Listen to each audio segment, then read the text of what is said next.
গুগলে এই শব্দবন্ধটা লিখলেই ঝরে পড়ছে ভালোবাসা। আপনি খেয়াল করেছেন কি? জানেন কি সেই শব্দবন্ধ, কেন হচ্ছে এমন? তাহলে চলে যান সোজা গুগলে।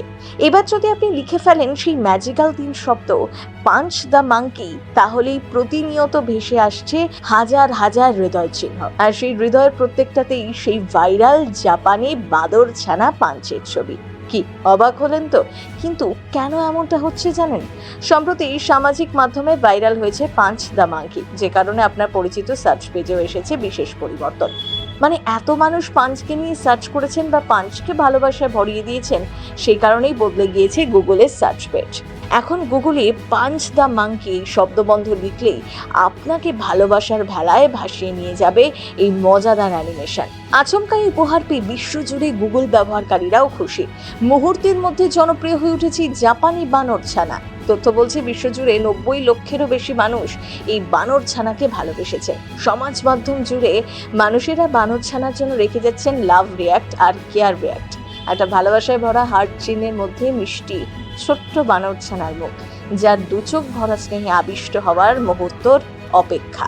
আচ্ছা, এই পাঞ্চের গল্পটা কি আপনার জানা আছে? চলুন আরও একবার মনে করিয়ে দিই আপনাকে।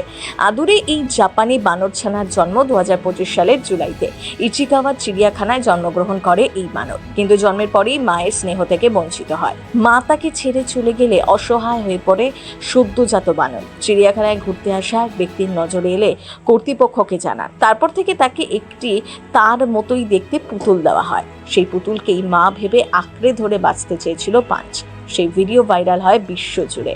এখন অবশ্য পাঞ্চ খেলার জন্য সঙ্গী পেয়ে গিয়েছে, তবে সেই পুতুলটিকে এখনো ছাড়েনি সে। এই খুদে বানরের জনপ্রিয়তাকে কাজে লাগিয়ে মুম্বাই পুলিশ 112 ইমার্জেন্সি হেল্পলাইন নম্বরে প্রচার করেছেন। অত্যন্ত বুদ্ধিদীপ্ত প্রয়োগ করে মুম্বাই পুলিশ হ্যাশট্যাগ ব্যবহার করে লিখেছেন জাস্ট পাঞ্চ ইন 112। এই প্রচারই যেন সাধারণ মানুষকে আরও একবার মনে করাচ্ছে সকলের তরে সকলে আমরা, প্রত্যেকে আমরা পরের তরে। তাই মানুষ হয়ে অন্য মানুষের দিকে সাহায্যের হাত বাড়িয়ে দেওয়ার জন্য প্রয়োজন শুধু একটা পাঞ্চ। আসলে ছোটই বানর ছানাটির গল্প সকলের মন ছুঁয়ে গিয়েছে। আমরা আসলে ভেতরে ভেতরে সবাই পাঞ্চের মতো একটু ভালোবাসার যত্নের কাঙাল, কি তাই তো? আমার মতো আপনিও যদি একমত হন তাহলে ভিডিওটা শেয়ার করে বন্ধুদের মধ্যে ছড়িয়ে দিন। গুগল বিভিন্ন সময় বিভিন্ন কারণে এই ধরনের ফিচার ব্যবহারকারীদের জন্য হাজির করে। কখনো সিনেমা প্রচার, কখনো খেলার প্রচার, আবার কখনো গুরুত্বপূর্ণ কোনো ঘটনার প্রেক্ষিতে ব্যবহারকারীদের নজর কাড়তে গুগল এই ফিচারটিকে ব্যবহার করে। এবার যেহেতু পাঞ্চ ট্রেন্ডিংয়ে, তাই সেটাও চলে এসেছে গুগলের প্রায়োরিটিতে। প্রথম বাংলা ব্যুরো।